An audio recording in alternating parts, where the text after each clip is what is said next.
जय जगन्नाथ बंधु माने अंकल्स किचन तरफ आउ एक न्यू रेसिपी नहीं आपण मानू स्वागत जनाऊँगी।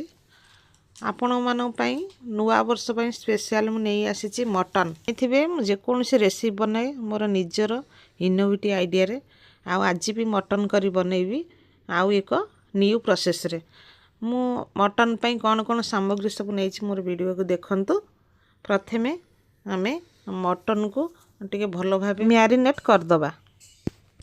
गाइस देखंतु मु मटन 1 केजी नहीं एबे टिके लुण पकेइबा टिके हलदी दबा सोरिष तेल पकेइबा। मटन देखी सोरिष तेल आपण माने यूज करिवे हो।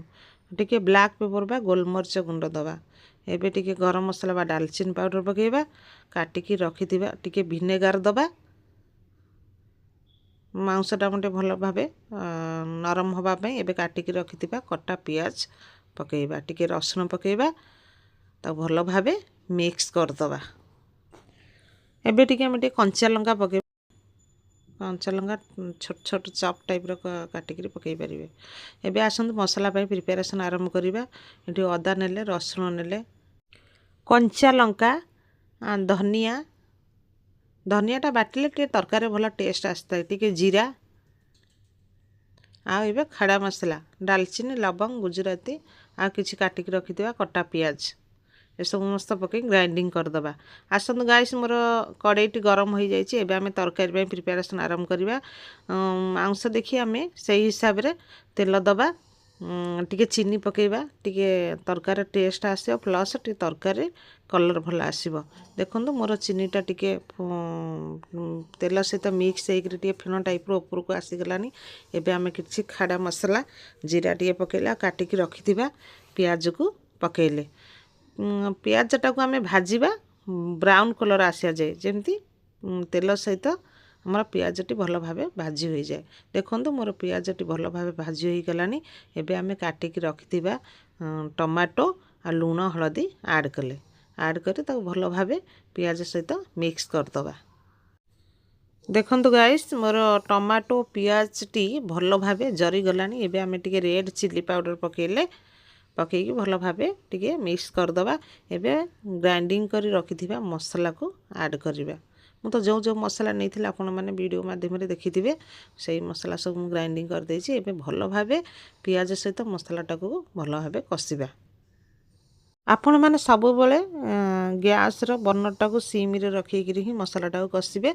मसलाटी हमर जिते भल भावे कसी हबो सेते तरकारी रो टेस्ट आसीबो। एबे देखंतु मोर मसलाटी भल भावे कसी हो गलानी। एबे आमे मटन ऐड करिबा। मटन जेहेतु मु मैरिनेट करी आगुर मटन रखिथिली ताको भल भावे मसला सहित मिक्स करिकरी स्टीम रे घोड़े करी ताको कसिबा। गाइस आसंतु देखिबा मटन टी हमर कसी हेलानी कि नाही। देखंतु गाइस मु जो मटन टाको मैरिनेट करी रखिथिली तारी पानी रे ही से कसी होचे। आपण पानी देबेनी भल भावे मटन टी कसी हो गले पानी देबे। एबे आमे टिके मीट मसला पकेले टे ब्लैक पेपर पकेले ता भल भावे मसला मटन सहित मिक्स करदबा। एबे पुणी ताको सिम रे रखिकरी स्टीम करिबा। देखंतु मसलाटी एई परी भाबे रे ताको सिम रे आपण कसुथिबे टोटाल हाई फ्लेम देबेनी नले लाखि जीव मटन। एबे देखंतु हमर मटन टी नरम हवा पई जेहेतु मु डायरेक्ट मटन तयारी करछि ना तेनु एबे आमे टिके किछि कसी भंडा गोटे थला भंडार क्षीर आमे यूज करले भंडार क्षीर आपण यूज करले मटनटा शीघ्र सिझी जाए। एबे भल भावे क्षीर को मटन सहित मिक्स करदबा।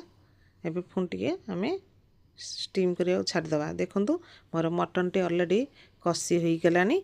एबे आमे भाजी के रखिथिबा आलू को पकेइबा मटन सहित टिके कसी दबा। गाइस देखंतु मोर आलू मटन सहित भल भावे कसी होई गलानी। एबे आमे पानी ऐड करिया जो मसला आमे बाटिथिले मसला से जारकिने किछि पानी देइकरी मसला पानी यूज करले। देखंतु मोर तरकारी रेडी हो गलानी। एबे आमे लास्ट टी गरम मसला यूज करले टिके काटिकी रखिथिबा धनिया पत्र पकेइले आपण आपणकर मटन रो क्वांटिटी देखिकरी झोल देबे।